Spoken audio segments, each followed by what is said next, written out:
அதுக்கு பிறகு Jesus save கேட்க போறோம். அதற்கு பிறகு பாசாயினுடைய செய்தியை கேட்போம். இப்பொழுது பாஸ்டர் சைமன் ஸ்டான்லி வேத பாடத்தை நடத்துகிறார். அவரை அழைப்போம். அருமையான வேத பாடம் கேட்டு பாருங்கள், போய்விடாதீங்க. ஒவ்வொருவரும் இந்த வேத பாடத்தை கேளுங்கள், கேட்டு ஆசீர்வாதத்தை பெற்றுக்கொள்ளுங்கள். Praise Lord pastor Simon Stanley. Praise the Lord brother. Praise the Lord. Praise Lord, praise Lord, praise Lord. இன்றைய நாளிலே வேத பாடத்துக்கு வந்து ஒப்புக் கொடுப்பேன். கடந்த நாட்களே வேத செய்தியை தொடருங்கள். இன்றைக்கு ஆண்டவரும் உலக இரட்சகருமாய் இருக்கிற இயேசு கிறிஸ்துவின் நாமத்தில் அன்பின் வாழ்த்துக்களை இந்த நாளிலே சங்கமம் தமிழ் கிறிஸ்டியன் அந்த ரேடியோ சேனலுக்கு வாழ்த்துக்களை தெரிவித்துக் கொள்கிறேன். இந்த சங்கமம் வானொலி மூலமாய் நித்திய வெளிச்சம் நிகழ்ச்சி நடத்தப்பட்டு கொண்டு வருகிறது. இதிலே கலந்து கொண்டிருக்கிறவர்களுக்காகவும் இதை பொறுப்படுத்தி நடத்துகிற ஒவ்வொருவருக்கும் என் இருதயத்தின் ஆழத்திலிருந்து வாழ்த்துக்களை, நன்றிகளை நான் தெரிவித்துக் கொள்கிறேன். கர்த்தருடைய நாமம் மகிமைப்படுவதாக. தொடர்ச்சியான ஒரு வேத பாடத்தில் நாம் இணைந்திருக்கிறோம். இந்த நாளிலும் அந்த வேத பாடத்தை தொடர இந்த நாளிலே நான் விரும்புகிறேன். இந்த நாளிலும் சத்துருவின் தாக்குதலும் சர்வ வல்ல தேவனின் செயலும் என்கிற அந்த தலைப்பினூடாக நாம் பார்க்க போகிறோம். பொதுவாக இந்த வேத பாடத்தை தொடர்ச்சியாக கவனித்து கொண்டு வருகிறவர்களுக்கு இந்த பாடம் விளங்கும். இல்லை என்றால் அதனுடைய லிங்க் இதனுடைய யூடியூபில் இருக்கிறது. நீங்கள் அதை பார்க்கப்படும் பொழுது அதனுடைய பின்னணியத்தை நீங்கள் தெரிந்து கொள்ளலாம். இந்த நாட்களிலே ஏன் இந்த வேத பாடத்தை நாம் எடுக்கிறோம் என்கிற ஒரு காரியத்தை உங்களுக்கு மத்தியில் தெரிவித்துவிட்டு நான் தொடர நான் விரும்புகிறேன். ஏனென்றால் தேவ ஜனத்துக்கு விரோதமாக பிசாசின் சத்துருவின் தாக்குதல்கள் மிக தீவிரமாக செயல்பட்டு கொண்டிருக்கிறது. அந்த தாக்குதலில் இருந்து தேவ ஜனங்கள் மீண்டு வர முடியாதபடி அவனுடைய அந்த தாக்குதலில் சிக்கி வெளிவர முடியாமல் சின்னாபின்னமாகி கொண்டு தேவ திட்டத்தை நிறைவேற்ற முடியாத அநேக காரியங்களை பார்க்கிறோம். இப்படி சிக்கி கொண்டிருக்கிற ஜனங்களை கர்த்தருடைய வார்த்தையின் மூலமாக தேவன் எப்படி ஆரம்ப நாட்களில் தேவன் எப்படி செய்தார், எப்படி ஜெயமெடுத்தார் என்கிற அந்த காரியங்களை தேவ ஜனங்களுக்கு தெரியப்படுத்தி எந்த பிசாசனுடைய தாக்குதலிலும் ஒரு குடும்பம் கூட சிக்கிவிடக்கூடாது என்பதை தேவன் இருதயத்தில் பாரப்படுத்தினபடியினால் தேசத்தை, தேவ ஜனத்தை, தேவ சபையை, தலைவர்களை அவன் எப்படி வஞ்சனையாக விளைவிக்கிறான் என்கிற காரியத்தை நாம் பார்த்து கொண்டு வருகிறோம். அப்படி பார்த்து கொண்டு வரும் பொழுது எப்படி தேவன் கிரியை செய்கிறார், தேவன் எப்படி இந்த சத்துருவின் தாக்குதலை முறியடிக்கிறார், தேவன் சத்துருவின் தாக்குதலை முறியடிப்பதற்கு தேவன் யாரை தேடுகிறார், யாரை பயன்படுத்துகிறார் என்கிற காரியத்தை பார்க்கிறோம். வேதாகமத்தில் பார்க்கப்படும் பொழுது மோசேயின் நாட்களில் பார்வோனின் ஆவி தேவ ஜனங்களை, குறிப்பாக தேவ ஜனங்களை அதிகமாக தாக்கி அவர்கள் தேவ திட்டத்தை நிறைவேற்ற முடியாதபடி, வாக்குத்தத்தங்களை நிறைவேற்ற முடியாதபடி தன்னுடைய சுய காரியத்துக்குள் தன்னை வைத்துக் கொள்ள வேண்டும் என்று சொல்லி பிசாசானவன் அன்றைக்கு போராடினான். மோசேவின் நாட்களில் பார்வோனின் ஆவி தீவிரமாய் செயல்பட்டதை பார்க்கிறோம். இரண்டாவதாக எலியாவின் நாட்களிலே எசபேலின் ஆவி தேவ ஜனத்துக்கு விரோதமாக கடுமையாய் தேவ ஜனத்தை என்ன செய்தது, சூறையாடி கொண்டிருந்ததை பார்த்தோம். அந்த நாட்களிலே அதாவது கர்த்தருக்கு முன்பாக நின்ற அந்த எலியா கூட சோர்ந்து போகிற ஒரு நிலை ஏற்பட்டதை நாம் வேதத்தில் பார்க்கிறோம். இந்த மோசேயின் காலகட்டம், எலியாவின் காலகட்டம், இந்த ரெண்டு காலகட்டங்களிலும் இந்த ஆவிகளின் செயல்பாடுகள் வித்தியாசமான முறையில் இருந்தது. மூன்றாவதாக பார்க்கப்படும் பொழுது எஸ்தரின் நாட்களில், மொர்தகாயின் நாட்களில் வந்த அந்த ஆமானின் ஆவி, அந்த ஆமான் என்கிற ஒரு நபரை வைத்துக்கொண்டு உலகம் முழுவதும் இருக்கிற தேவ ஜனங்களை, தேவனால் பிரித்தெடுக்கப்பட்ட ஜனங்களை எப்படியாகிலும் அழிக்க வேண்டும், அவர்களை திரும்ப எழும்பிவிடக்கூடாது என்பதை சதித்திட்டம் தீட்டி தேவ ஜனத்தை அழிக்க போட்டான். ஆனாலும் கர்த்தர் மிகப்பெரிய அந்த யுத்தத்தில் ஜெயம் எடுத்ததை நாம் பார்க்கிறோம். அதுபோல சாத்ராக், மேஷாக், ஆபேத்நேகோ, தானியேல் அந்த நாட்களிலே பாபிலோனிய ஆவி எவ்வளவு தீவிரமாக செயல்பட்டது என்பதை நாம் அதிகமாய் பார்த்திருக்கிறோம். அந்த நாட்களிலே அந்த ஆவிகளின் வல்லமைகளை முறியடிக்க, அந்த சத்துருவின் தாக்குதல்களை முறியடிக்க தேவன் சில நபர்களை எழுப்பி ஒரு மகிமையான காரியங்களை செய்தார். அதுபோல இயேசு கிறிஸ்துவின் நாட்களில் ஏரோதின் ஆவி எப்படி அன்றைய நாட்களில் அந்த கிறிஸ்துவின் பிறப்பை அறிந்த பொழுது, தன்னுடைய சிங்காசனத்திற்கு ஆபத்து வரும் என்று தெரிந்த பொழுது, அவன் ஆரம்பத்திலே அதை அழிக்க நினைத்து செயல்பட்ட இந்த ஆவிகள் எல்லாம் ஒவ்வொரு காலகட்டங்களில் இந்த ஆவிகள் செயல்பட்டது. நன்றாய் கவனிங்கள் இந்த காரியங்களை. ஒவ்வொரு காலகட்டத்தில் மோசேவின் காலம், எலியாவின் காலம், எஸ்தர் காலம், இந்த தானியேல், சாத்ராக், மேஷாக், ஆபேத்நேகோங்கிற அந்த காலம், இயேசு கிறிஸ்துவின் காலம், எல்லாமே வித்தியாசமான காலங்களில் வித்தியாசமான ஆவிகளின் செயல்பாடுகள் தேவ ஜனத்திற்கு விரோதமாக எழும்பி தாக்குதல் செய்ததை நாம் பார்க்கிறோம்.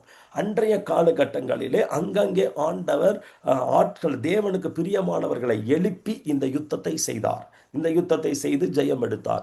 ஆனால் இன்றைய நாட்களில், இன்றைய காலகட்டத்தில் என்ன நடக்கிறது என்றால், பிசாசானவன் கடைசி காலமாய் இருக்கிறபடியினால், அவனுக்கு கொஞ்ச காலமே இருக்கிறபடியினால் தேவ ஜனத்தை சூறையாடும்படி, குறிப்பாக தேவ சபைகளுக்குள் அருவருப்பை கொண்டு வரும்படி, குறிப்பாக தலைவர்களை, அதாவது உலகம் முழுவதும் இருக்கக்கூடிய அந்த குளோபல் சர்ச் என்று சொல்லப்படுகிற அந்த உலகளாவிய சபையினுடைய தலைவர்களை, 5 விதமான ஊழியங்கள் இருக்கல்லவா, இந்த ஊழியம் செய்ய அந்த ஊழியர்களை, தலைவர்களை, அவருடைய குடும்பங்களை, அவருடைய தரிசனங்களை, அவங்களுக்கு கொடுக்கப்பட்டிருக்கிற தேவ திட்டத்தை மழுங்கடிக்க பண்ணும்படியாக அவன் என்ன செய்கிறான் என்றால், கடைசி நாட்களிலே இந்த 5 விதமான ஆவிகளையும் கூட்டணியாக வைத்துக் கொண்டு ஒரே நேரத்தில் 5 விதமான தாக்குதல்களையும் தேவ ஜனத்துக்கு விரோதமாகவும் தலைமைத்துவத்துக்குள்ளாகவும் ஊழியங்களுக்குள்ளதாகவும் அவன் நேரடியாக தாக்குகிறான். இந்த தாக்குதல் வரும் பொழுது தேவ ஜனத்தால் எழும்ப முடியல, ரொம்ப மிகவும் போராடுகிறார்கள். எவ்வளவு ஜெபித்தாலும் எவ்வளவு காரியங்களை செய்தாலும் நம்ம அந்த ரிசல்ட்டை பார்க்க முடியலையே, அந்த ரிசல்ட் நம்ம போராட முடியலையே என்று அநேகர் சோர்ந்து போய், எலியாவை போல் சோர்ந்து போய், போதும் ஆண்டவரே என்கிற ஒரு நிலை இன்னைக்கு வந்து விட்டதை நாம் பார்க்கிறோம்.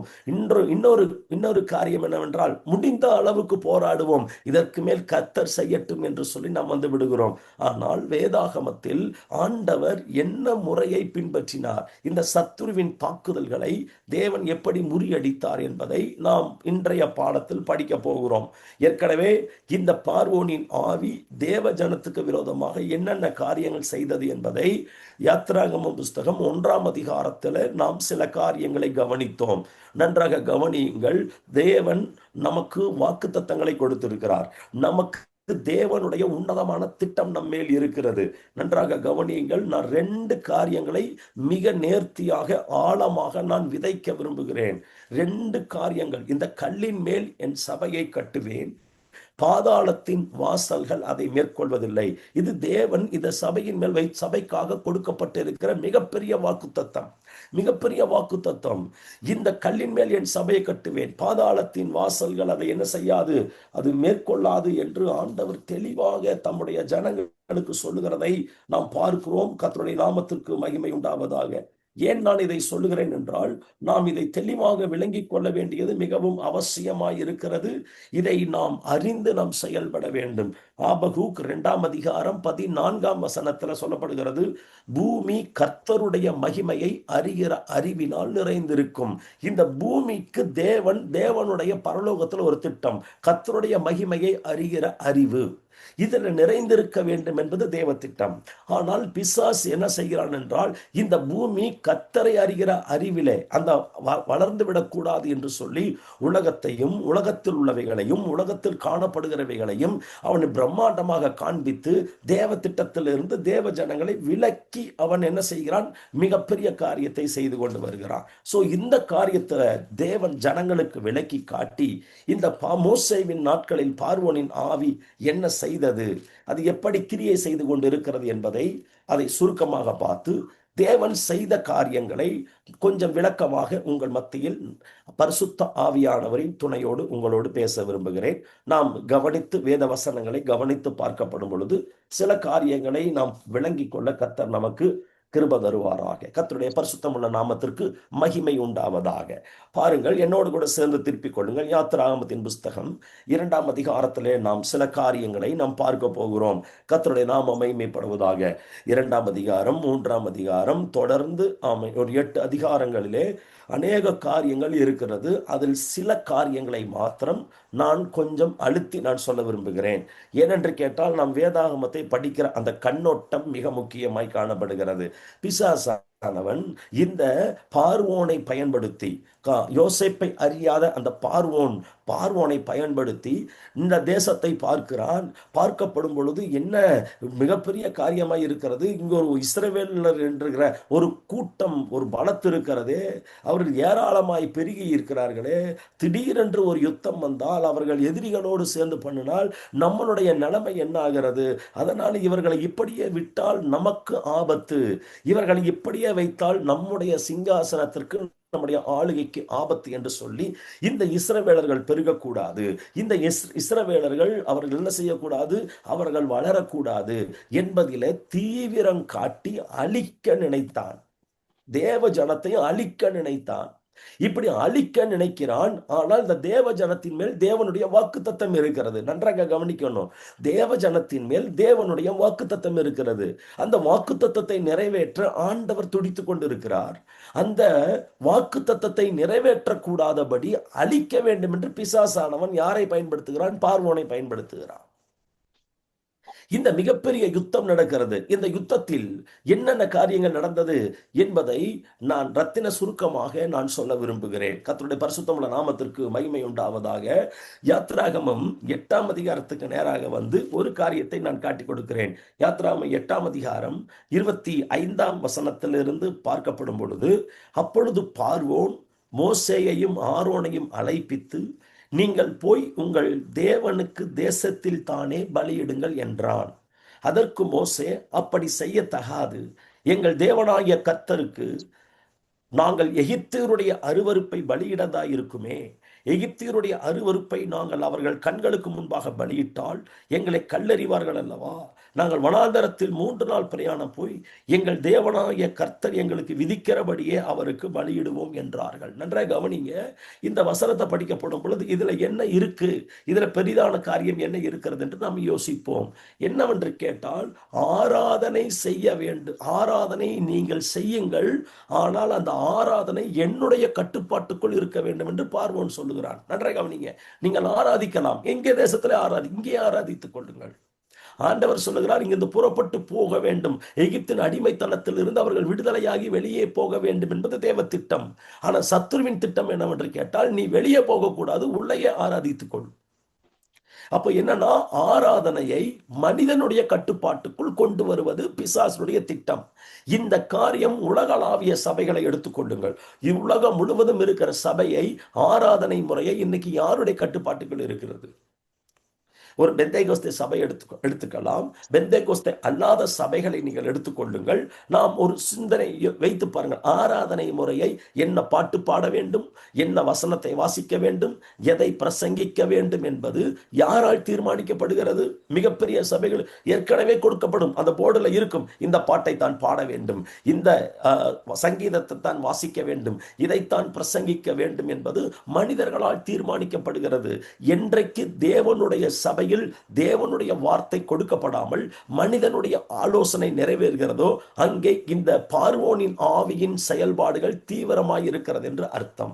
அவன் என்ன சொல்லுகிறான்? நீ ஆராதனை பண்ண, பட் என்னோட கண்ட்ரோல்ல இருந்து பண்ணு. இப்ப மனிதனுடைய கட்டுப்பாட்டுக்குள்ள, மனிதனுடைய ஆளுகைக்குள் இந்த ஆராதனை வந்து விட்டது. ஒரு பாடலை பாடும் பொழுது, அந்த பாடலை பாடும் பொழுது தேவனை, ஆண்டவரை மகிமைப்படுத்துவதை விட அந்த ஆராதனை நடத்துகிறவனை பார்க்கிற ஜனங்கள் இன்னைக்கு பெருகி விட்டார்கள். அதுதான் இன்றைக்கு சத்ருவனுடைய தந்திரமான ஒரு காரியம். மிகப்பெரிய ஆயுதம் எடுக்காமல் தேவனிடத்திலிருந்து தேவ ஜனத்தை பிரிக்கிறான். தேவனிடத்திலிருந்து தேவ ஜனத்தை பிரிக்கிறான். ஜனங்கள் அதற்கு இரையாகி போகிறார்கள். இதை பார்வோனின் ஆவி தந்திரமாக செயல்படுகிறது. ஆராதனையை என்னுடைய கட்டுப்பாட்டுக்குள் இருந்து நீ செய்ய வேண்டும். அப்ப இதுல மோசே சொல்லுகிறார், இல்லை இல்லை, நாங்கள் இங்கே செய்ய முடியாது, நாங்கள் இங்கிருந்து என்ன செய்ய வேண்டுமாம், நாங்கள் அருவருப்பாய் நாங்கள் என்ன செய்ய, தேவனுக்கு முன்பாக பலியிட முடியாது. இந்த அருவருப்பான இடத்திலிருந்து நாங்கள் ஆண்டவரை ஆராதிக்க முடியாது. நாங்கள் இங்கிருந்து வெளியே புறப்பட்டு போக வேண்டும். அப்போ தேவனுடைய திட்டம் என்ன, தேவனுடைய எண்ணம் என்ன? ஒரு மனிதனுக்குள் தேவனுடைய திட்டத்தை கர்த்தர் வைப்பாரானால் அந்த திட்டத்துக்காக உயிர் போனாலும் வைராக்கியமா நிற்கிற நபர்களைத்தான் தேவன் தேடிக்கொண்டிருக்கிறார். இது சத்ருவனுடைய ஒரு தந்திரமான ஒரு தாக்குதல்கள். இரண்டாவது ஒரு காரியத்தை நாம் பார்க்க விரும்புகிறோம். அதிலே நம்ம பார்க்கப்படும் பொழுது கர்த்தருடைய நாமத்திற்கு மகிமை உண்டாவதாக. யாத்திராகமம் 5ஆம் அதிகாரம் பாருங்க. யாத்திராகமம் 5ஆம் அதிகாரம் 8-9 வசனங்களை பார்க்கப்படும் பொழுது அங்கே சொல்லுகிறார், அவர்கள் முன் செய்து கொடுத்த கணக்கின்படியே செங்கல் செய்யும்படி சொல்லுங்கள், அதிலே நீங்கள் ஒன்றும் குறைக்க வேண்டாம். அவர்கள் சோம்பலா இருக்கிறார்கள், அதனால் நாங்கள் போய் எங்கள் தேவனுக்கு பலியிடுவோம் என்று கூக்குரலிடுகிறார்கள். இன்னைக்கு என்ன சொல்றாங்க? கிறிஸ்தவங்க சோம்பேறிகளா இருக்கிறாங்க. ஒரு வார்த்தை சிம்பிளா சொல்றான், அவர்கள் சோம்பலா இருக்கிறாங்க. அநேகர் சொல்றாங்க பாருங்க, ஊழியக்காரங்களை தவறா பேசுவாங்க பாருங்க. பாஸ்டர் அவங்களுக்கு என்ன வேலை? ஞாயிற்றுக்கிழமை சர்ச்சில் போய் 2 மணி நேரம் அவங்க ஊழியம் செஞ்சுட்டு மிச்ச நாளெல்லாம் வீட்டில் சும்மா இருக்கிறாங்கன்னு சொல்லி அவர்கள் கேவலமாக தேவ ஊழியர்களை பேசுறாங்க. ஊழியர்களுடைய தரிசனம், ஊழியர்கள் மேல பாரம், ஊழியர்கள் உண்மையாய் ஊழியம் செய்கிற, வைராக்கியமாய் ஊழியம் செய்கிற அநேக ஊழியர்களை குறை பேசுகிற ஒரு ஆவி, பார்வோனின் ஆவி. அவங்க சோம்பலா இருக்கிறதுனாலதான் அவங்க தேசத்துக்கு போறாங்கிறாங்க, அங்க போறாங்கிறாங்க, இந்த காரியத்தை செய்யறாங்கிறாங்க. அவனுக்கு டைமே கொடுக்காத, அவனை சிந்திக்க விடாத. அந்த பிசாசுடைய தந்திரம் என்னன்னா, அவன் சிந்திக்க விடாத. அந்த தொடர்ந்து அந்த வசனங்கள் என்ன சொல்லுகிறது என்று பாருங்கள். அந்த மனிதர் மேல் முன்னிலும் அதிகமான வேலையை சுமத்துங்கள், அதில் அவர்கள் கஷ்டப்படட்டும், ரொம்ப கஷ்டப்படட்டும். வீண் வார்த்தைகளுக்கு அவர்கள் செவி கொடுக்க விடாதீர்கள் என்று கட்டளையிட்டான். ஆராதனைக்கு போறது வீண் வார்த்தையா தெரியுது, பைபிள் படின்னு சொல்றது வீண் வார்த்தையா தெரியுது. தேவனுக்கு ஆராதனை செய்ய வேண்டும், அடிமைத்தனத்திலிருந்து வெளியே வர வேண்டும் என்பது சத்துருவுக்கு வீண் வார்த்தையா தெரிகிறது. அப்ப என்னன்னா, இவனை பிரசங்கம் கேட்க விடாத, பைபிள் படிக்க விடாத, ஜெபிக்க விடாத, ஆலோசனை கேட்டா அவன் என்ன செஞ்சிருவான்? தெளிவடைஞ்சிருவான் என்று சொல்லி பிசாசானவன் பார்வோனின் மூலமாக அந்த என்ன செய்கிறது என்றால், தேவ ஜனத்தை தேவனுடைய திட்டத்திற்குள் வர முடியாதபடி தடுக்கும்படியான காரியங்கள் மோசேவின் நாட்களிலும் நடந்தது, இன்றைய நாட்களிலும் நடக்கிறது. இன்றைய நாட்கள் இது நடக்கவில்லையா? நடக்கிறது. அப்ப இதை கர்த்தர் உடைக்கிறதுக்கு கர்த்தர் ஒரு திட்டத்தை வைத்திருக்கிறார். தேவஜனம் சும்மா இருக்கு, இவன் யோசிக்கிறான். இவன் சும்மா இருக்கிறதுனாலதான் நிறைய யோசிக்கிறான். அதனால இவன் திடீர்னு ஒரு மெசேஜ் கேட்கிறான், திடீர்னு ஒரு காரியத்தை பார்க்கறான், பார்த்த உடனே இவனுக்கு தோணுது இவனை விடக்கூடாது, இப்படியே விடக்கூடாது. அப்ப எவ்வளவு தந்திரமாக பிசாசானவன் தன் காரியங்களை செய்யறான் பாருங்க. கர்த்தருடைய வேலைகளை கர்த்தருடைய கட்டளைகளின்படி செய்ய அனுமதிக்க மாட்டான். அவன் தேவ ஜனம் சும்மா அவன் பாருங்க, அவன் ஒரு மோசே சொல்லுகிறார்கள், இந்த வார்த்தை தேவனுடைய திட்டம் வரும் பொழுது அவர்களை தேவ திட்டத்திலிருந்து விளக்குவதற்கு எல்லாத்தையும் செய்யறான். கர்த்தருடைய நாமத்திற்கு மகிமை. அப்ப என்ன பண்றான்னு, வேலையை அதிகப்படுத்து, அவனை ஸ்ட்ரெஸ்ஸுக்குள்ள கொண்டு வா. அவன் வேலையை அதிகப்படுத்தி அவனை யோசிக்கவே விடாத. யோசிச்சா அவன் என்ன பண்ணுவான்? அவன் ஜெபிக்க ஆரம்பிச்சிருவான். யோசிச்சான்னா அவன் தேவ திட்டத்துக்கு வந்துடுவான். யோசிச்சான்னா அவன் ஆசீர்வாதத்தை பெற்றுக்கொள்ளுவான். யோசிச்சான்னா தேவனுடைய திட்டத்துக்குள்ள வந்துடுவான். அதனால அவனை யோசிக்க வைக்காத, எப்பவுமே அவனை பிஸியாவே வைக்கிற மாதிரி பார்த்துக்க. இது யாருடைய தந்திரம்? பிசாசுடைய தந்திரம். இன்னைக்கு பாருங்க, எத்தனை பேர் பாருங்க, நான் பிஸியா இருக்கிறேன் பாஸ்டர், பிஸியா ஜனங்கள் பாருங்க. அதனாலதான் ஞாயிற்றுக்கிழமை ஆராதனை 3 மணி நேரம் நடந்த ஆராதனைகள் போய் இன்றைக்கு 3/4 மணி நேரம், 1 மணி நேரம். 1 மணி நேரத்துக்கு மேல இன்னைக்கு சபையில உட்கார்றதுக்கு ஜனங்களுக்கு விருப்பம் இல்லை. 3 மணி நேரம், 3.5 மணி நேரம் ஆராதனை நடந்ததுன்னா இன்னைக்கு அது உலக சாதனையா இருக்க வேண்டிய சூழ்நிலையா இருக்குது. நான் உலகளாவிய சபையை பத்தி பேசுகிறேன். உலகளாவிய சபையினுடைய நிலைமை அப்படி இருக்கு. சொல்றாங்க, ஜனங்க பிஸியா இருக்காங்க பாஸ்டர், நம்மளால அது செய்ய முடியாது. இந்த கட்டுப்பாட்டுக்குள் வந்தது யார்? இந்த காரியத்தை கொண்டு வந்தது யார்? ஒரு 45 நிமிடம் ஊழியம், 1 மணி நேரம் ஊழியம், 1.5 மணி நேரம் தான் ஆராதனை, இதற்கு மேல் ஜனங்களால் வரவே முடியாது என்கிற நிலைக்கு கொண்டு வந்தது யார்? என்ன சொல்ற, வேலைக்கு வந்துக்கோ, ஆன்லைன்ல பாத்துக்க, ஆன்லைன்ல ஆஃபரிங் கொடுத்துரு, ஆன்லைன்ல எல்லாத்தையும் பாத்துக்க, எல்லாம் ஆன்லைன் எல்லாமே கொண்டு வந்தாச்சு. பிசாசுக்கு ரொம்ப சந்தோஷம். நான் படுத்துக்கிட்டே மெசேஜ் கேட்பேன், ஓகே நல்லதுதான், ஆலயத்துக்கு வர முடியலையே. அதான் பிசாசுக்கு வேணும். அவன் யோசிக்கவே கூடாது. கிறிஸ்தவர்கள் யோசிக்கவே கூடாது. அவன் முழங்கால் போட்டு ஜெபிச்சிடவே கூடாதுங்கிறதுல அவன் எவ்வளவு கவனமாய் இருக்கிறானோ அதை உடைக்கிறதுக்கு தான் கர்த்தர் இந்த சங்கமம் வானொலி மூலமாக இந்த செய்தியை தேவ ஜனங்களுக்கு கடத்துகிறார். நீங்கள் எழும்பித்தான் ஆக வேண்டும், முழங்கால் படியிட்டுத்தான் ஆக வேண்டும். இந்த வசனத்தை சொல்லுங்க. எங்கெங்கெல்லாம் தேவ ஜனத்தை பார்த்து இவன் சும்மா இருக்கிறான், இவன் சும்மா இருக்கிறான்னு சொல்றான், அந்த வாய்கள் அடைக்கப்படும்படியாக நம்ம ஜெபிக்கணும். கர்த்தருடைய பரிசுத்தமான நாமத்திற்கு மகிமை உண்டாவதாக. அநேக காரியங்கள் உண்டு. யாத்திராகமம் 8ஆம் அதிகாரத்துல திரும்ப வர்றேன். 8ஆம் அதிகாரம் பாருங்க, 28ஆம் வசனத்துல சொல்றாரு, அப்பொழுது பார்வோன், நீங்கள் உங்கள் தேவனாய் கர்த்தருக்கு வனாந்தரத்தில் பலியிடும்படிக்கு நான் உங்களை போக விடுவேன், ஆனாலும் நீங்கள் அதிக தூரமாய் போக வேண்டாம். என்ன சொல்றா? ரொம்ப தூரமா போய் வர்ஷிப் பண்ணாதீங்க, இங்கேயே பண்ணு. அதிக தூரம் போக வேண்டாம். இப்ப பாருங்க, நம்ம இருப்போம், நம்ம ஒரு வெளி தேசங்கள் இருப்போம், பல இடங்கள் இருப்போம், அதுக்கு நமக்கு நல்ல ஒரு ஆவிக்குறி சபைக்கு போயிட்டு இருந்திருப்போம். இப்ப நம்ம சூழ்நிலை மாறிடும், ரொம்ப தூரம் டிராவல் பண்ணி சர்ச்சுக்கு போகணுமா அப்படின்னு நம்ம என்ன பண்றோம், கூகுள்ல தேடுறோம், நியர்பை சர்ச் எங்க இருக்குதுன்னு பாக்குறோம். எந்த உபதேசம் தெரியாது, என்னன்னு தெரியாது, நமக்கு தேவை பக்கத்துல ஒரு சர்ச்சுக்கு போயிட்டு வந்துட்டா போதும். அப்படி நினைக்க போனது பிசாசுக்கு சந்தோஷம். பக்கத்துலயா, நான் இந்த சர்ச்சை காட்டுறேன், இங்க போய்க்கோ, இங்க போய்க்கோ. ஆனா ஒண்ணே ஒண்ணு, நீ அங்க மாத்திரம் போயிடாத. தேவ திட்டம் நிறைந்த, வாக்கு தத்தங்கள் நிறைந்த, அபிஷேகம் நிறைந்த, தேவனுடைய வார்த்தையை தெளிவாய் கொடுக்கிற ஒரு ஒரு பிரதிஷ்டை நிறைந்த இடத்துல நம்ம இருந்திருப்போம். அங்க பிசாசு என்ன பண்றான், ரொம்ப தூரம் போயிட வேண்டாம்.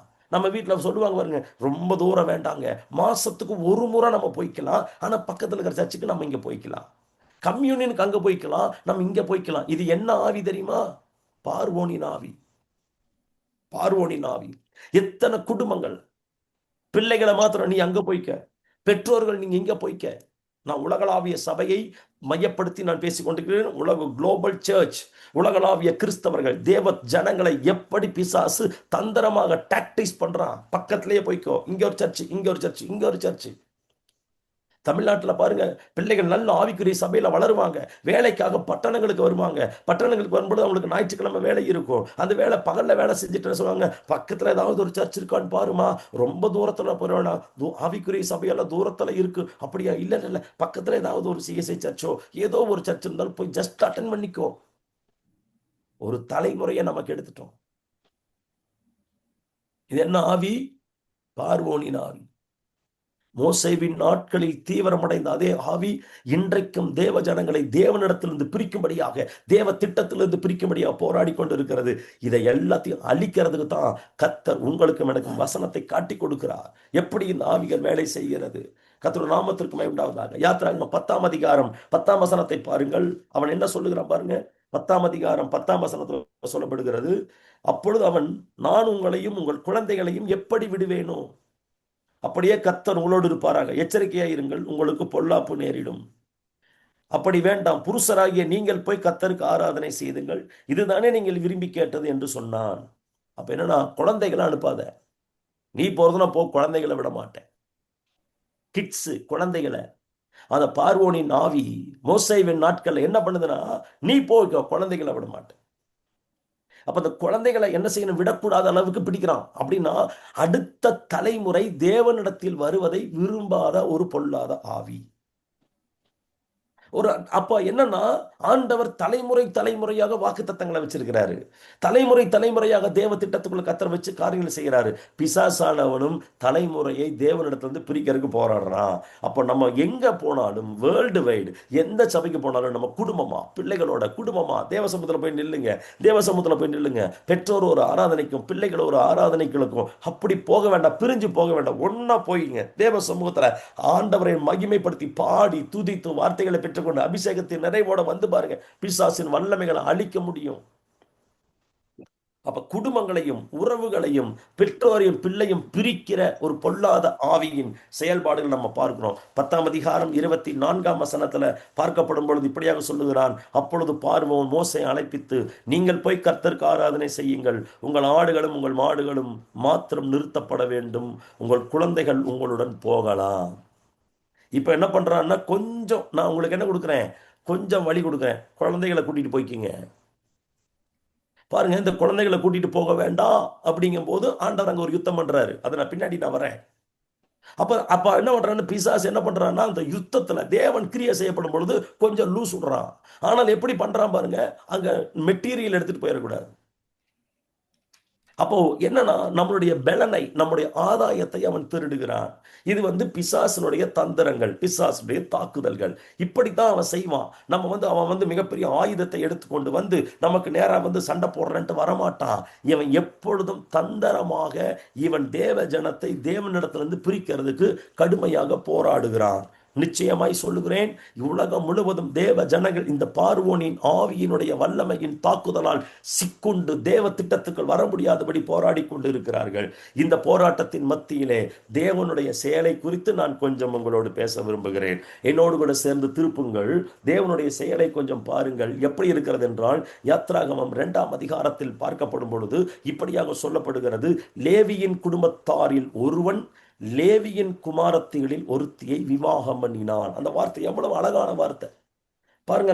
அந்த வேதகம் எவ்வளவு அழகா சொல்லுது. லேவியின் குடும்பத்தாரில் ஒருவன் லேவியின் குமாரத்திகளில் ஒருத்தியை விவாகம் பண்ணினான். இப்ப பிசாசனுடைய நோக்கம் என்னன்னா, என்னுடைய திட்டத்தை நான் இந்த எகிப்திலே நிறைவேற்றி கொண்டிருக்கிறேன், பார்வோனை வைத்து நான் நிறைவேற்றி கொண்டிருக்கிறேன். இந்த திட்டத்துக்கு விரோதமாக ஒருவனும் எழும்பக்கூடாது. அப்பதான் என்ன பண்றான்னா, எல்லா ஆண் பிள்ளைகளையும் கொல்லும்படி அவன் உத்தரவு போட்டான். ஆண் பிள்ளைகளை கொல்ல வேண்டும்.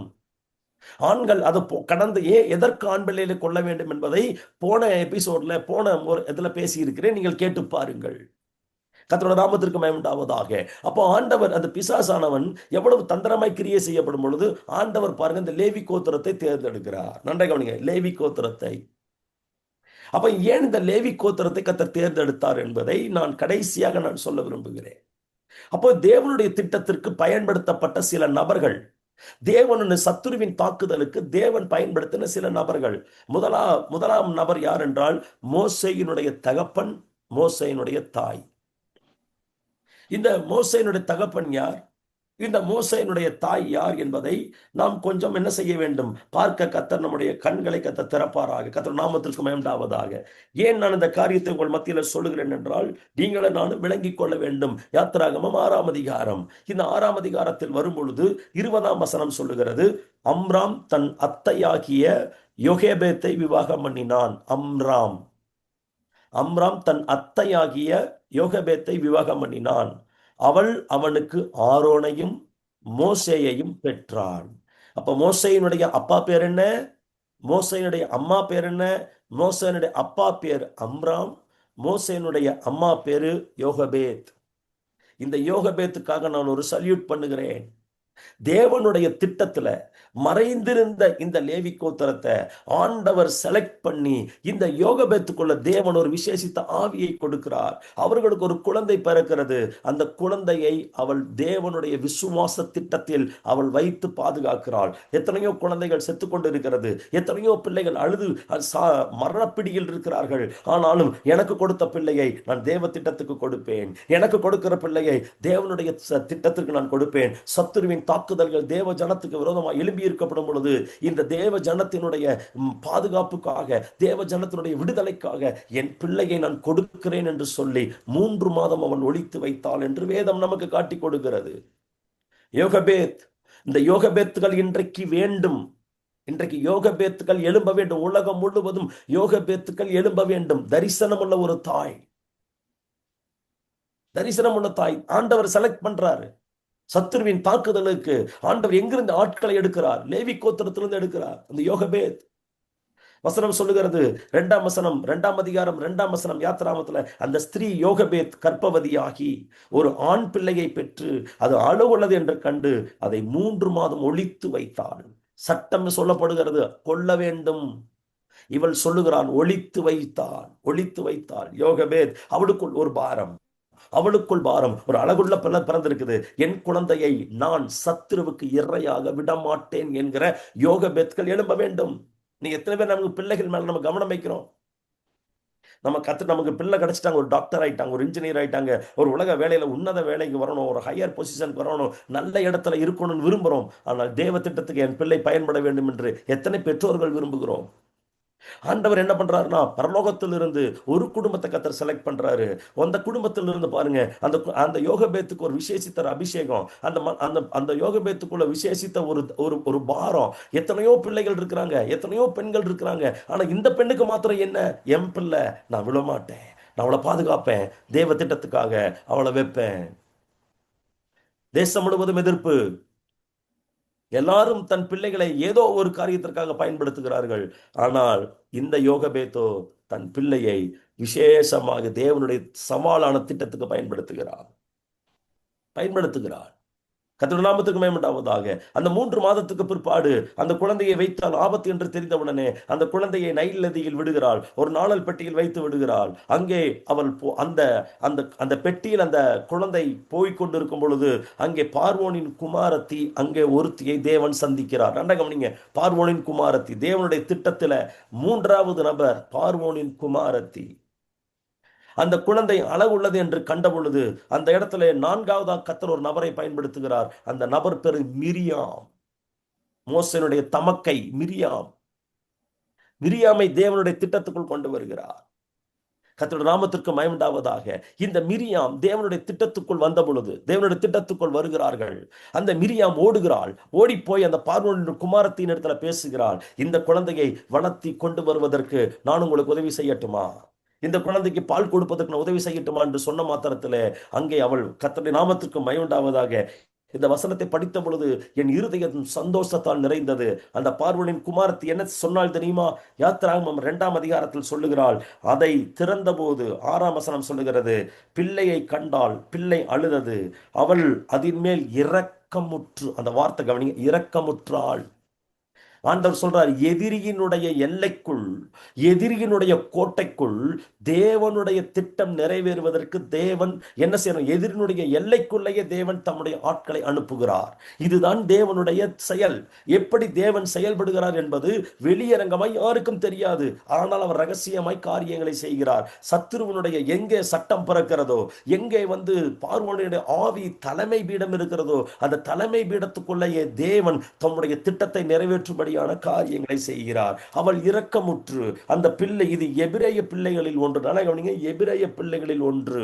எபிரேய பிள்ளைகளை கொல்ல வேண்டும் என்பது சட்டம். ஆனால் இந்த பார்வோனின் குமாரத்தி எபிரேய பிள்ளையை அவள் தன் பிள்ளையை போல் வளர்க்கும்படியான ஒரு பாரத்தை கர்த்தர் அவளுக்குள் கொடுக்கிறார். நான் நன்றாக அந்த வசனங்களை கொஞ்சம் கவனித்து பாருங்கள், கவனியுங்கள், நன்றாக கவனியுங்கள். ஒரு சின்ன வசனம் தான், சின்ன வார்த்தை, சென்டென்ஸ் தான். அதில் தான் தேவன் பல ரகசியங்களை வைச்சிருக்கிறார், பல ரகசியங்கள். அவன் அழகு அந்த பிள்ளையை கண்ட மாத்திரத்திலே அவள் சொல்லுகிறாள், இந்த பிள்ளையை வளர்க்கும்படி, உமக்கு இந்த பிள்ளையை நான் வளர்க்கும்படி மிரியாம் சொல்லுகிறாள். 7ஆம் வசனத்திலே, எபிரேய ஸ்திரீகளில் பால் கொடுக்கிற ஒருத்தியை நான் போய் இடத்தில் அழைத்து கொண்டு வரட்டுமா அப்படின்னு சொல்லும் பொழுது பார்வோனின் குமாரத்தி சொல்லுகிறாள், நீ இந்த பிள்ளையை எடுத்துக்கொண்டு போய் அது எனக்கு வளர்த்துடு, நான் உனக்கு சம்பளம் கொடுக்கிறேன் என்றால் அந்த ஸ்திரீ பிள்ளையை எடுத்துக்கொண்டு போய் வளர்த்தாள். எனக்கு தேவை ஆண்டவரே, சத்துருவின் கோட்டைக்குள்ள எனக்கு அங்கே ஒரு தேவனுடைய திட்டத்தை நிறைவேற்றுகிற ஒரு பார்வோனின் குமாரத்தி எங்களுக்கு தேவை. எத்தனை பேர் நம்ம ஜெபிக்கிறோம்? எப்படி நம்ம ஜெபிக்கிறோம்? ஆண்டவர் நம்ம ஜெபிக்கப்படும் பொழுது இந்த ஸ்ட்ராட்டர்ஜியை, இந்த முறைமையை இன்றைய காலத்துல நம்ம பயன்படுத்தணும். எங்கிருந்து சட்டங்கள் புறப்படுகிறது, தேவனுடைய திட்டத்துக்கு விரோதமாக யாரெல்லாம் எழுப்புகிறார்களோ, எங்கெல்லாம் எழுப்புகிறார்களோ அதுக்குள்ளேயே தேவன் கிரியை செய்கிற நபர்களை எழுப்ப வேண்டும் என்று நாம் ஜெபிக்க வேண்டும்.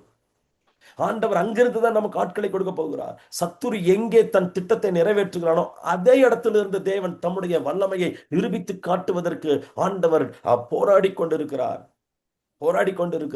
மிரியாம் எழும்பினாள், மிரியாம் துணிந்து பேசினாள். அதே குழந்தை இப்பொழுது தன் தாயின் இடத்துல வருகிறது. கர்த்தருடைய நாமத்திற்கு மகிமை உண்டாவதாக. அந்த பெண் யோகபேத் என்கிற தாய் அதே குழந்தையை வளர்த்தாள். நல்ல கவனிங்க, வளர்த்தாள். இந்த வளர்த்தாள்ங்கிற வார்த்தையை வைத்து ஒரு சில நிமிடங்கள் நான் சொல்ல விரும்புகிறேன். கவனியுங்கள். நீங்களும் நானும் பிள்ளைகளை வளர்க்கிறோம். எப்படி வளர்க்கிறோம்? இந்த யோகபேத் எப்படி தன் பிள்ளையை வளர்த்தி இருக்க முடியும்? நீ வளரப்போவது அரண்மனையில், நீ வாழப்போவது அரண்மனையில். ஆனால் நீ யார் தெரியுமா? எபிரேயன். நீ தேவ திட்டத்தில் இருக்கிறவன், நீ தேவ திட்டத்தில் இருக்கிறவன். நீ ஒரு எபிரெயன்டா. நீ பால் கொடுக்கும் போதெல்லாம் அவனுக்கு சொன்னதெல்லாம் என்னடா, டேய் மற்றவங்க பார்வையில நீ அரண்மனையில் இருந்தாலும் நீ ஒரு எபிரெயன், நீ ஒரு எபிரெயன். தேவ திட்டத்துக்காக நீ காக்கப்பட்டவன், தேவ திட்டத்துக்காக நீ உருவாக்கப்பட்டவன், தேவ திட்டத்துக்காக நீ செயல்படுகிறவன் என்று சொல்லி பால் ஊட்டும் போதே குழந்தைகளை தரிசனத்தை ஊட்டி வளர்க்கிற தாய்மார்களுக்கு கர்த்தர் இன்றைக்கு தேடிக்கொண்டிருக்கிறார். பாலூட்டும் போதே, சோறு ஊட்டும் போதே தேவ திட்டத்தையும் தரிசனத்தையும் பிள்ளைகளுக்கு ஊட்டினா அந்த பிள்ளைகள் வளரும் பொழுது அந்த தேவ திட்டத்தில் அவர்கள் நிற்பாங்க. இன்னைக்கே நம்ம பிள்ளைகள் நிக்க முடியல, இன்னைக்கே நம்ம பிள்ளைகள் வளர்ந்து வந்து தேவனுடைய திட்டத்துக்குள்ள வர முடியல. சத்துருவின் தாக்குதலுக்கு இரையாகி போனாங்கன்னா எங்களுக்கு வளரும் பொழுது சத்துருவின் தாக்குதலை குறித்தும் சத்துருடைய திட்டத்தை குறித்தும் தேவன் என்மேல் வைத்திருக்கிற திட்டத்தை குறித்தும் நான் எதற்கு பிறந்தேன், நான் எதற்கு காப்பாற்றப்பட்டேன், நான் எதற்கு வளர்க்கப்பட்டேன் என்பதையும் தெளிவாக தெரியல. அதனாலதான் அவங்க சொல்றாங்க தேவ திட்டத்துக்குள்ள வர முடியல, ஒரு தலைமுறை வர முடியல. பட் ஆண்டவர் என்ன பண்றாருன்னா இந்த பெண் வைத்தே, இந்த யோகபேத்தை வைத்தே மோசேயை வளர்த்துகிறாள். இந்த மோசேவுக்குள் சொல்லப்படுகிறது, டேய் நீ ஒரு எபிரேயன், டேய் மகனே நீ ஒரு எபிரேயன்டா, நீ அரண்மனையில் வாழ போகிறவன். எகிப்தில் இருக்கிற சகல கலைகளையும் கற்றுக்கொள்ளுவாய், நீ அரண்மனையில் வாழும் பொழுது கல்விமானாய் வருவாய், சகல திறமையோடு நீ வருவாய், எல்லாவற்றையும் நீ அங்கே சகலத்தையும் நீ பெற்றுக்கொள்வாய். ஆனால் உன் இருதயத்தில் நீ ஒரு எபிரேயன், நீ எபிரேய பால் குடித்து வளருகிறாய், எபிரேய பால் குடித்து வளருகிறாய். அதனாலதான் நான் வளர்ந்து பெரியவனான போது ஒரு எபிரேயனை அடிக்கப்படும் பொழுது அவனுக்குள் ரத்தம் கொதிக்கிறது, அவனால் அங்கே இருக்க முடியல. தன் சொந்த ஜனத்தை அடிக்கும் பொழுது அவனால் பார்க்க முடியல. அப்படிப்பட்ட யோகபேத்துக்கள் எழும்பித்தான் ஆக வேண்டும். நம்ம பிள்ளைகள் எப்படி வளர்த்துறோம்? ஆண்டவருடைய செயல் இப்பதான் நடக்குது. இது முடிஞ்சதுக்கு பிற்பாடு மோசே வளருகிறான். மோசேவோடு வளர்ந்து வரும் பொழுது மோசேவுக்கு துணையாக என்ன செய்யணும்? ஆரோனை கர்த்தர் எழுப்புகிறார். நன்றாக கவனிங்க, ஆரோனை எழுப்புகிறார். அப்ப யார் வர்றா? மோசேவுடைய தகப்பன், மோசேவுடைய தாய் மிரியாம். அடுத்தது யாரு? பார்வோனுடைய குமாரத்தி. ஐந்தாவது யார் என்று கேட்டால் கர்த்தருடைய நாமத்துக்கு மகிமை உண்டாவதாக இங்கே சொல்லப்படுகிற ஆரோன். இவர்கள் இணைந்து இந்த காரியத்தை என்ன செய்கிறார்கள்? தேவ திட்டத்துக்கு பெரிய ப்ராஜெக்ட், ஆனால் அற்பமான சாதாரணமான நபர்களை வைத்து கர்த்தர் கிரியை செய்கிறார். இவர்களோடு கூட என்ன நடக்குது என்றால் கர்த்தரும் இறங்கி வருகிறார். இருக்கிறவராகவே இருக்கிறேன் என்று ஆண்டவர் இறங்கி வருகிறார். நன்றாக கவனிங்க, இறங்கி வருகிறார். இந்த யுத்தத்தை யார் செய்கிறார்? கர்த்தர் செய்கிறார். ஆனால் யுத்தம் நடப்பிப்பதற்கு யார் தேவைப்படுகிறார்?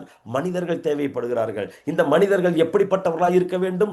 முழுக்க முழுக்க கர்த்தரை சார்ந்து நிற்கிறவர்களாய் இருக்க வேண்டும். அவர்களை வைத்துத்தான் பார்வோனுடைய முழு வல்லமையையும் கர்த்தர் அளித்தார். அப்போ நீங்களும் நானும் தேவனுடைய பார்வையில விலையேற பெற்றவர்கள். நீங்களும் நானும் உலகத்தின் பார்வையில் அற்பமானவர்கள். அற்பமானவர்களை வைத்து அசாத்தியமான காரியங்களை செய்வது தேவனுடைய திட்டம். இந்த முழுக்க அந்த மோசேவின் காலத்தில் இந்த பார்வோனின் ஆவிகள் அந்த சேனைகளை எல்லாம் கடலில் மூழ்கடித்த சம்பவம் நமக்கு தெரியும். எப்படி செய்தார் ஒரு மோசே? அந்த மோசே உருவாவதற்கு அவருடைய பெற்றோர், அந்த மோசையை காக்கப்படுவதற்கு ஒரு மிரியாம், அந்த மோசே அரண்மனைக்குள்ள கொண்டு போய் சேர்ப்பதற்கு ஒரு பார்வோனின் குமாரத்தி, அந்த மோசேவுக்கு உறுதுணையா நிற்கும்படி ஒரு ஆரோன். இவர்களை எல்லாத்தையும் கண்ட்ரோல் பண்ணுவதற்கு சர்வ வல்லமையுள்ள தேவன். அதோட நாமத்திற்கு மகிமை உண்டாவதாக. இந்த மாஸ்டர் ஸ்ட்ராட்டஜி, இந்த மாஸ்டர் ஸ்ட்ராட்டஜி இப்ப இது எல்லாம் வந்துருச்சு. நான் கவனிங்க, இதெல்லாம் வந்துருச்சு. இது வந்த உடனே எப்படி இந்த கர்த்தர் காரியத்தை செய்வார், எப்படி செய்வார்? நல்லா கவனிங்க, இது ரொம்ப முக்கியமானது. நான் உங்களுக்கு அதை சொல்ல விரும்புகிறேன். யாத்திராகமம் 3ஆம் அதிகாரத்துக்கு வரும் பொழுது கர்த்தருடைய நாமத்திற்கு மகிமை உண்டாவதாக 2ஆம் அதிகாரம் 23ஆம் வசனத்துல நான் சொல்ல விரும்புகிறேன். அந்த கர்த்தர் காரியத்தை காட்டி கொடுக்கிறார் பாருங்க. சில காலம் சென்ற பின் எகிப்தின் ராஜா மரித்தான். இஸ்ரவேல் புத்திரர் அடிமைத்தனத்தினால் தவித்து முறையிட்டு கொண்டிருந்தார்கள். அவர்கள் அடிமைத்தனத்திலிருந்து முறையிடும் சத்தம் தேவ சமூகத்தில் எட்டினது. தேவன் அவர்கள் பெருமூச்சை கேட்டார். பாருங்க, இந்த வார்த்தை பலமுறை நம்ம படிச்சிருக்கலாம். இன்னைக்கு கர்த்தர் கற்றுக் கொடுக்கிறது என்னன்னா, நெருக்கம் வரும் பொழுது, போராட்டம் வரும் பொழுது விலகி ஓட வேண்டாம், ஜெபம் பண்ணுங்கள். எப்பொழுது தேவன் திட்டத்தை பரலோகத்திலிருந்து ஒரு திட்டத்தை நிறைவேற்றினாலும் ஆட்களை எழுப்பினாலும் எப்பொழுது கர்த்தர் கிருபை செய்வார் என்றால், என்றைக்கு தேவ ஜனம் தேவனை நோக்கி கூப்பிடுதோ அது வரைக்கும் அவர் பொறுமையா இருப்பார். நீங்க ஆதியாகமத்திலிருந்து வெளிப்படுத்தின விசேஷம் வரைக்கும் பாருங்க. என்னை நோக்கி கூப்பிடும்பார். என்னை நோக்கி கூப்பிடு, நான் உனக்கு அறியாததும் எட்டாததுமான பெரிய காரியங்களை செய்வேன். பரலோகத்துக்குன்னு ஒரு சட்டம் இருக்கு. எப்பேற்பட்ட மனிதர்களையும் எழுப்ப ஆண்டவரால முடியும். பட் சட்டம் என்னன்னா, இந்த பூமியில் இருக்கிற மனிதர்கள் பரலோகத்தின் தேவனை நோக்கி கூப்பிட வேண்டும். அப்போ நமக்கு இந்த பாடத்தை நான் என்ன கேட்கிறேன்னா, என் தேசத்தில் காணப்படுகிற அருவருப்புகள், சபைகளுக்குள் காணப்படுகிற அருவருப்புகள், தேவ ஜனத்துக்குள் காணப்படுகிற அருவருப்புகள், இந்த சத்துரு எவ்வளவு காரியங்களை, மந்திரவாதிகளை பயன்படுத்துகிறான், விபச்சார ஆவிகள், எவ்வளவு போராட்ட சூனிய வல்லமைகள், சகலமும் எகிப்தியத்தில் இருக்கு. அந்த டாபிக் நான் போக விரும்பல. அது எல்லாத்தையும் கத்தர் உடைக்கிறதுக்கு தேவன் ஏற்படுத்தின நபர்கள். அப்ப நமக்கு என்ன கத்தர் கற்றுக் கொடுக்கிறாருன்னா, நான் இறங்கி கிரியை செய்வதற்கு ஆயத்தமாய் இருக்கிறேன். நீங்கள் தேவ ஜனமாகிய ஜனம் தேவனை நோக்கி, பரலோகத்தின் தேவனை நோக்கி முறையிட வேண்டும், ஜெபிக்க வேண்டும், அழுக வேண்டும், போராட வேண்டும். என் ஜனம் அழுகிறதே, என் ஜனம் என்ன செய்கிறது என்றால், ஆண்டவரை நெருக்கப்படுகிறோமே, எங்களுடைய யோசிக்க விட மாட்டேங்கிறான், எங்களை பேச விட மாட்டேங்கிறான், எங்களை ஆராதிக்க விட மாட்டேங்கிறான், எங்களை சிந்திக்க விட மாட்டேங்கிறான், எங்க பிள்ளைகள் அனுப்ப மாட்டேங்கிறான், எங்களுடைய எல்லா வித மெட்டீரியலையும் பிடுங்கி வச்சுக்கிறான், ஒரு ஃப்ரீடம் எங்களுக்குள் சுதந்திரம் இல்லாதபடி நெருக்குகிறான், எங்கே விட மாட்டேங்கிறான் என்று சொல்லி தேவ சமூகத்திலே முறையிடுகிற அந்த முறையிடுதல் வர்றதுக்கு முன்னமே ஆண்டவர் ஒரு டீமை ப்ரிப்பேர் பண்ணிட்டார். நான் எல்லாத்தையும் ரெடியா வச்சிருக்கிறேன், நீ கூப்பிடு, நான் செய்யறேன்.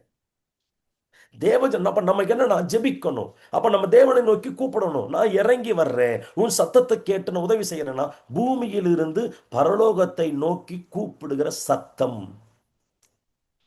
தேவ ஜனத்துக்கு, தேவனுடைய வாக்கு தத்தத்துக்கு விரோதமாக கர்த்தருடைய மகிமையை அறிகிற அறிவினால் இந்த பூமி நிரப்பப்படாமல் இருக்கிறதுக்கு சத்துரு செய்கிற வஞ்சகமான காரியங்களை தேவனுடைய சமூகத்துல, நெருக்கத்தின் மத்தியில, போராட்டங்களின் மத்தியில அவரை நோக்கி பார்த்து ஜெபிக்கும் போது ஆண்டவர் சொல்ற, இறங்கி வருகிறேன்.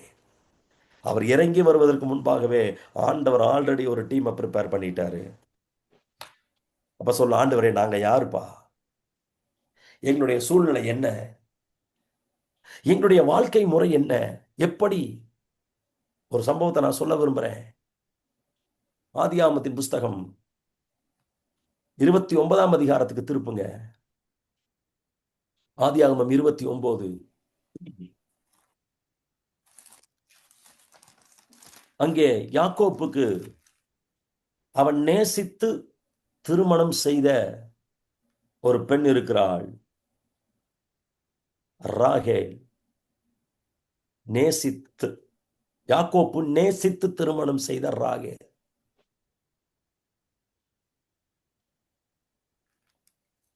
வசனம் சொல்லுகிறது, அவள் தகப்பன் லேயாளை திருமணம் செய்து வைத்து விட்டான். ஏமாற்றி, யாக்கோப்பை ஏமாற்றிட்டான். இவள் ஒரு கூச்ச பார்வை உள்ளவள். யாரு? இந்த லேயாள். நல்ல கவனிங்க, லேயாள். வசனம் சொல்லுகிறது 31, லேயாள் அற்பமாய் எண்ணப்பட்டாள் என்று கர்த்தர் கண்டு. அற்பமாய், நல்ல கவனிங்க, அந்த வார்த்தை அற்பமாய் எண்ணப்பட்டதை கர்த்தர் கண்டு. இங்கே ஒரே குடும்பத்துல 2 சகோதரிகள், ஒருத்தி அற்பமாய் எண்ணப்படுகிறாள், ஒருத்தி யாக்கோப்புக்கு பிரியமாய் இருக்கிறார். அப்ப ஆண்டவர் ஏன் இந்த சொல்ல வரன்னா, லேவி கோத்திரத்தை ஏன் கர்த்தர் தெரிந்தெடுத்தார்? இந்த 12 கோத்திரத்துல விசேஷமான 2 கோத்திரம், ஒன்னு லேவி கோத்திரம், ஒன்னு யூதா கோத்திரம். ஒன்னு லேவி, ஒன்னு யூதா. லேவி கோத்திரம் ஆசாரியத்துவத்துக்காக கர்த்தர் பிரித்தெடுத்தார். யூதா கோத்திரத்தை ஆளுகிற ராஜாக்களை உண்டாக்கும்படி கர்த்தர் பிரித்தெடுத்தார். 2 கோத்திரம். இந்த 2 கோத்திரத்துல இந்த லேவி கோத்திரத்தை கர்த்தர் செலக்ட் பண்ணி இந்த பார்வோனின் ஆவியை முறியடிக்கிறதுக்கு பயன்படுத்தினதுக்கு காரணம் எங்கிருந்து எடுத்தார் தெரியுமா? அற்பமாய் எண்ணப்பட்ட கோத்திரத்திலிருந்து, அற்பமாய் எண்ணப்பட்ட இடத்திலிருந்து கர்த்தர் ஒரு கோத்திரத்தை எடுத்து சத்துருவை வீழ்த்தினார். சத்துருவை வீழ்த்தினார். வசனம் அற்பமாய் எண்ணப்பட்டார். அப்ப நம்ம என்ன, நம்ம அற்பமாய் எண்ணப்படுறோமா? நம்மளோட ஊழியம் அற்பமா தெரியலாம் மற்றவங்களுக்கு, நம்மளோட குடும்பம் அற்பமா என்ன தெரியலாம், நம்மளை பார்க்கப்படும் பொழுது வித்தியாசமா பார்க்கலாம். பயப்படாதீங்க, பயப்படாதீங்க. அற்பமா எண்ணப்படுகிற உலகத்தில் பெரிய பெரிய காரியங்களை செய்கிறார், பெரிய பெரிய காரியங்களை செய்கிறார். எந்த மனிதனுக்கு முன்னாலும் Hallelujah.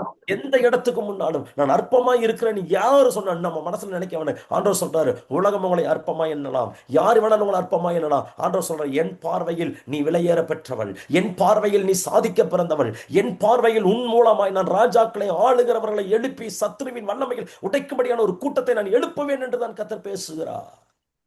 Amen. ஒரு பெரிய கூட்டம், தேவனுடைய Amen. பெரிய திட்டம், தேவனுடைய மிகப்பெரிய அந்த யுத்தத்தினுடைய ஸ்ட்ராட்டஜி.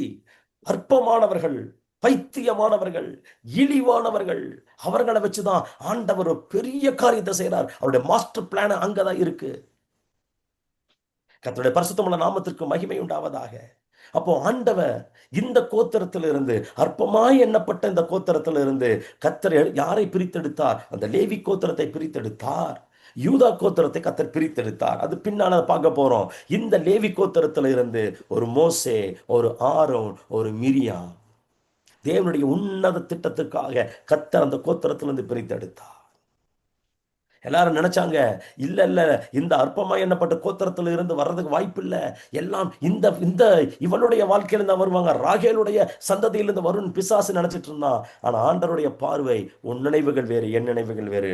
நான் அற்பமா எண்ணப்பட்ட குடும்பமா இருக்கலாம், என் சொந்தத்துக்கு மத்தியில் நான் அற்பமா இருக்கலாம், என் சபைக்கு மத்தியில் அற்பமா எண்ணப்படலாம், சமுதாயத்துக்கு முன்னால அற்பமா எண்ணப்படலாம், எந்த ஜனத்துக்கு முன்னால, எந்த மனுஷனுக்கு முன்னால, உலகத்துல நீங்க அற்பமா எண்ணப்படலாம். தேவனுடைய பார்வையில் you are a warrior, you are a warrior. நீங்க தேவ திட்டத்துல நீங்கள் உங்களை அசாதாரணமான நபர்களாய் நீங்க என்னங்க. ஆமென். கடைசியா ஒரு வார்த்தை சொல்றேன். Amen. Amen. ஒரு வார்த்தை, ஒரு தேவ மனிதன் இப்படியாக ஜெபம் பண்ணினார்.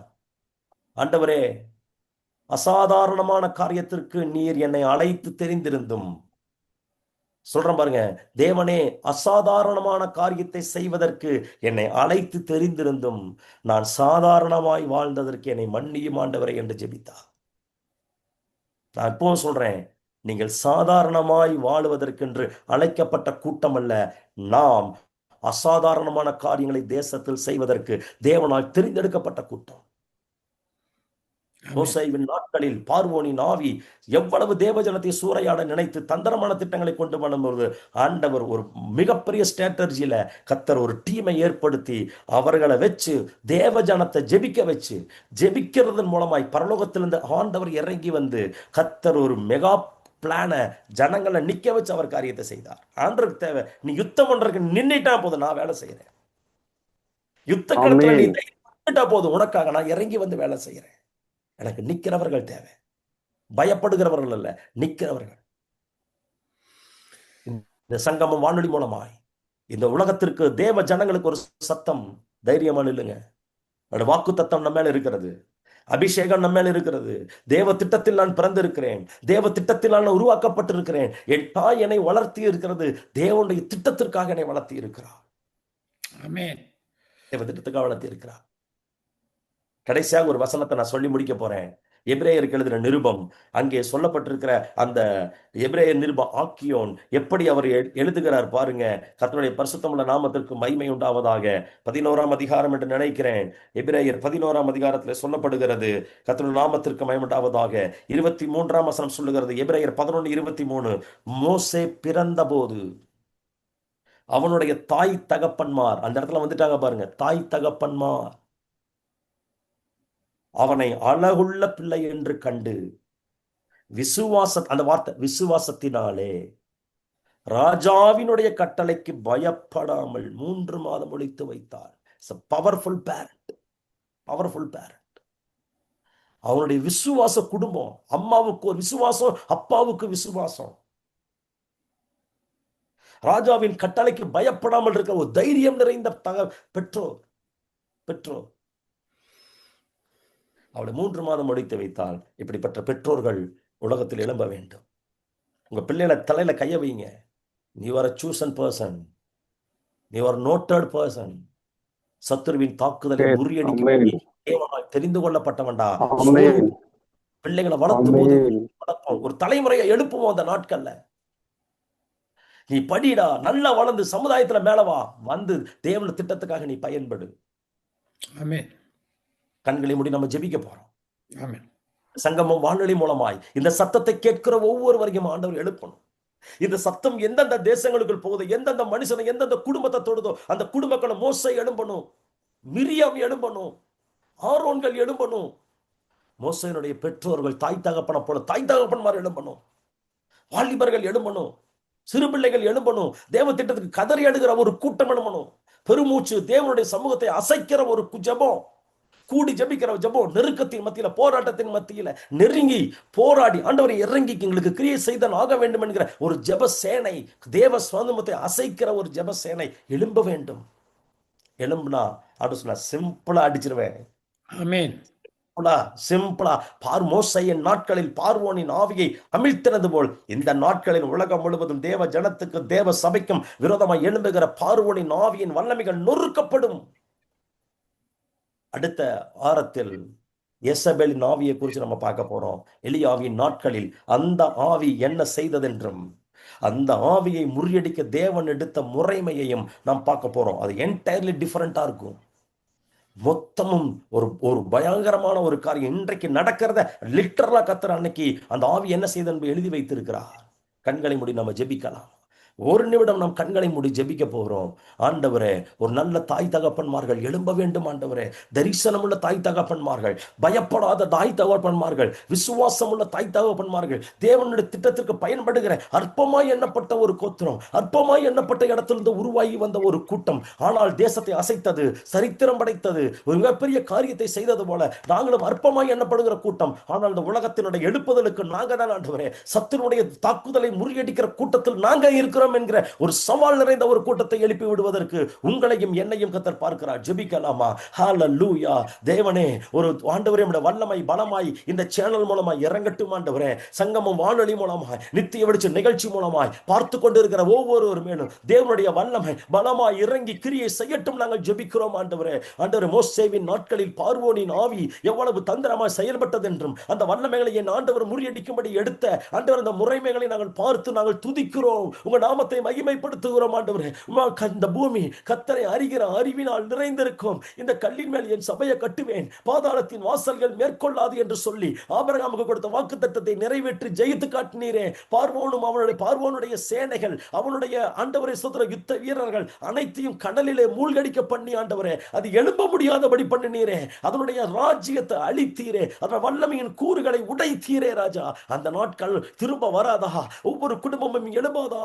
தேவனுக்கு தரிசனமற்ற குடும்பங்கள் எழும்பாதா என்று சொல்லி நாங்கள் ஏங்குகிறோம். ஆண்டவரே, களத்தில் நிற்கிற ஒரு கூட்டத்தை எழுப்பி கொடும். ஆண்டவரே, துணிந்து நிற்கிற ஒரு கூட்டத்தை எழுப்பி கொடும். ஆண்டவரே, பயந்த மோசேவை தைரியப்படுத்தி எழுப்பினது போல கர்த்தாவே, ஆரோனை அழைத்து கொண்டு வந்து நிறுத்தினது போல, மிரியாமை கொண்டு நிறுத்தினது போல, விசுவாசமுள்ள பெற்றோரை கொண்டு நிறுத்தினது போல, அன்று முறையிடுகிற ஜனங்களை கொண்டு நிறுத்தினது போல, பார்வோனுடைய எல்லைக்குள்ளேயே ஒருத்தியை கர்த்தர் செலக்ட் பண்ணி எடுத்தது போல இன்னும் ஒரு கூட்டத்தை ஆண்டவர் ஞாபகப்படுத்துறார்.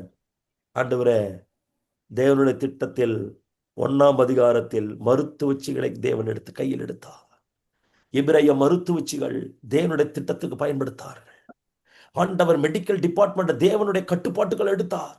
மருத்துவச்சிகள் தேவனுடைய கர்த்தருக்கு பயந்திருந்தபடியினால் அந்த குடும்பத்தை கர்த்தர் ஆசீர்வதித்தார். ஆண்டவர் சொல்லுகிற வார்த்தை, யாரெல்லாம் தேவ திட்டத்துக்குள் வருகிறீர்களோ அந்த குடும்பம் ஆசீர்வதிக்கப்படும், அந்த குடும்பங்கள் தலைக்கும், அந்த குடும்பத்தை தேவன் கட்டுப்பாட்டுக்குள் எடுக்க போகிறார். ஹல்லேலூயா. மருத்துவச்சிகள் ஆண்டவரே தேவ திட்டத்துக்கு நின்னாங்க. ஆண்டவரே, பார்வோனுடைய கட்டளைகளுக்கு ராஜாவின் சட்டத்துக்கு பயப்படாமல் வைராக்கியமா நின்னது போல இந்த மருத்துவச்சிகளுடைய ஆண்டவரை சொந்த ஒரு டீம் எழும்பினது போல கர்த்தாவே, உலகம் முழுவதும் ஆண்டவரே மெடிக்கலுக்குள் இருக்கிற எங்க பிள்ளைகள், ஆண்டவர் மருத்துவத்துக்குள் இருக்கிற தேவ பிள்ளைகளுக்குள்ள தரிசனம், அழைப்பு, பாரமும் அபிஷேகமும் தேவ திட்டத்துக்குள் நிற்க வேண்டும் என்கிற தைரியமும் உண்டாகும்படியான ஒரு கூட்டத்தை எழுப்பி விடும். ஆண்டவரே, மோசேக்களை எங்களுக்கு தாரும். ஆண்டவரே, மிரியாக்களை தாரும். ஆண்டவரே, அப்பா ஸ்தோத்திரம். ஆண்டவரே, ஆரோன்களை தாரும். ஆண்டவரே,